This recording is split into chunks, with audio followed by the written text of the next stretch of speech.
the story quickly circulated all over town because Gus Baty was a young boy and Charlie Wright was a businessman. He had a mercantile store on Main Street. My mother, Helen, was pregnant with their first child. She was born later that year and was named Virgie May. She didn't live but a week, though.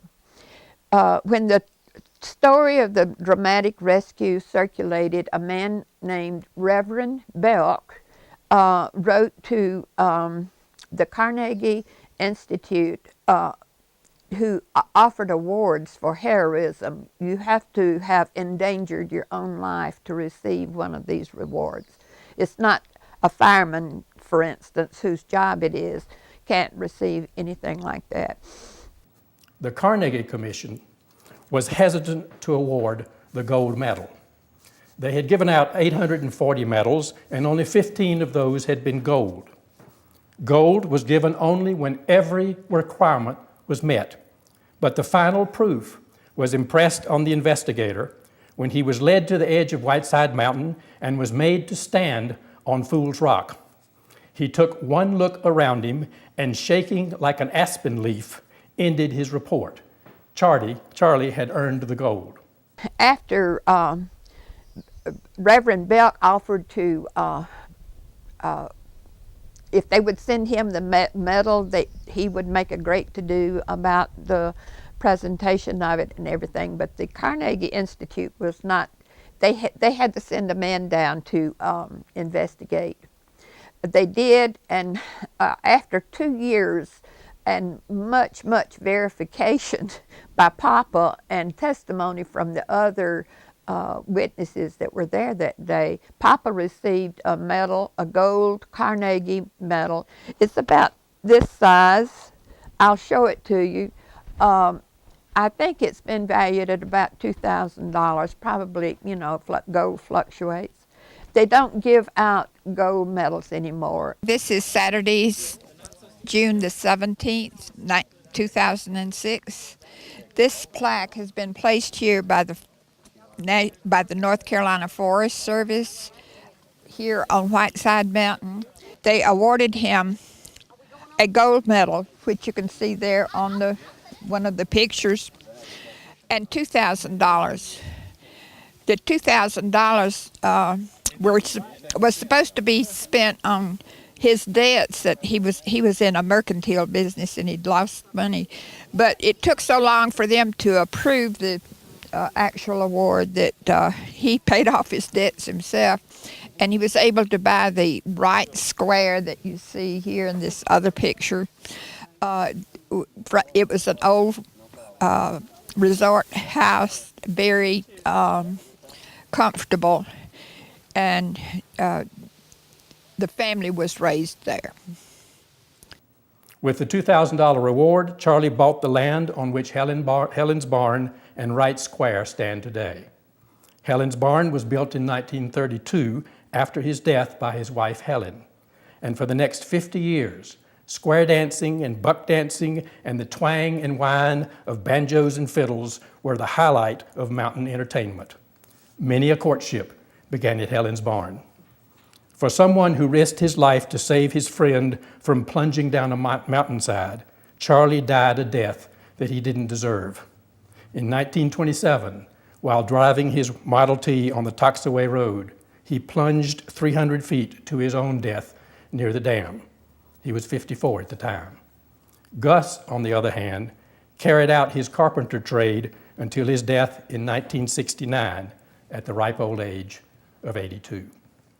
Dad was a very fine man. He was more than a father to me. When I went to live with him in 1933, Dad never said a harsh word to me from the day I arrived there till the day he died.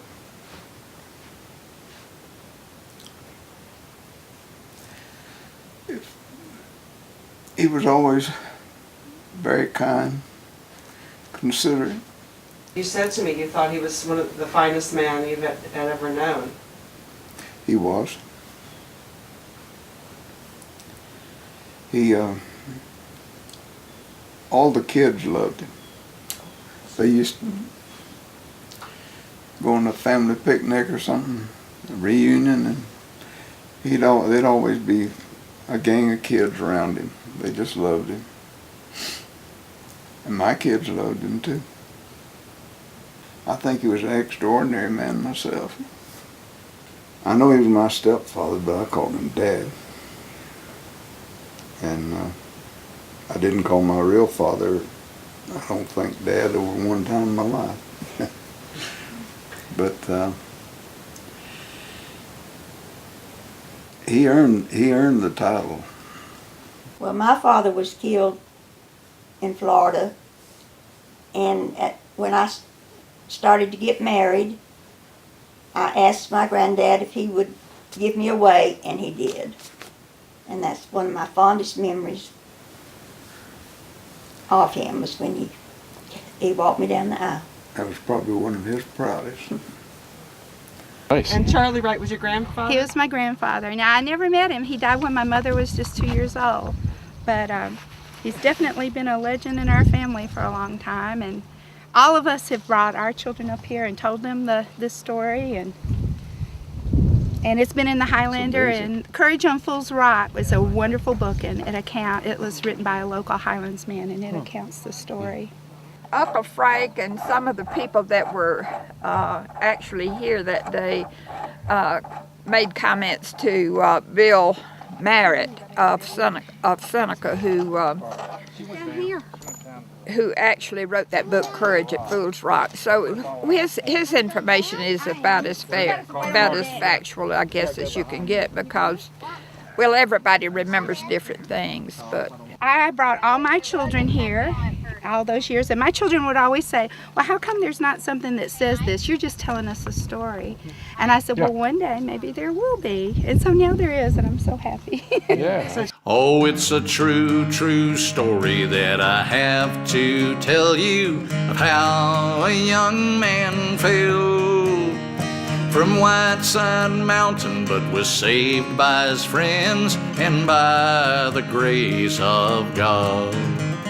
It's a mighty rough road from Highlands to Whiteside, but the party was young and gay.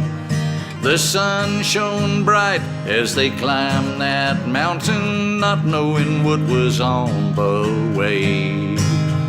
How soon, disaster struck at the top of the awesome cliffs.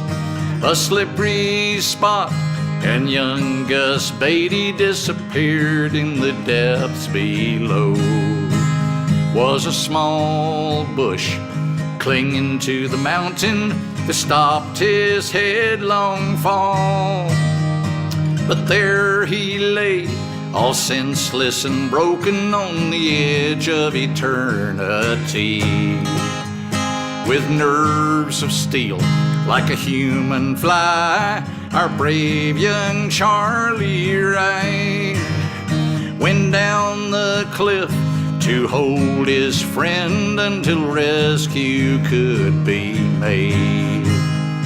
With some old rope and harness from the horses, Will Dillard brought them up safely to the arms of their sweethearts and families, there to hear this story evermore.